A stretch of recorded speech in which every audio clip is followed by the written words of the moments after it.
Welcome to the tutorial on setting custom buttons on your Nikon D7200. It can speed up your workflow and make accessing frequently used functions easier. Let's explore 2 ways to set it up. Method 1. Using the menu. Press the menu button. Navigate to the custom setting menu, the pencil icon.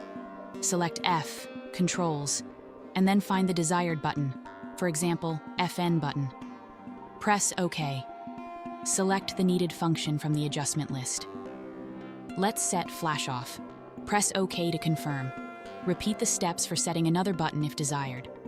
Let's check the settings in action. Ensure your FN button is activated by checking G1 and set AF on. Utilize live view, activate flash, and simultaneously press the FN button to block the flash. While in live view mode, activate the flash and take a photo.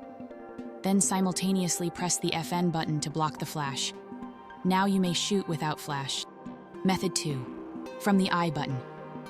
While in viewfinder mode, press the I button. Scroll to Assign FN button and set the needed function, as in Method 1. Confirm your choice. Thanks for watching.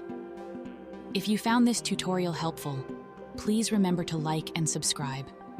You can discover more tips and tricks for the Nikon D7200 camera in the playlist linked in the description below.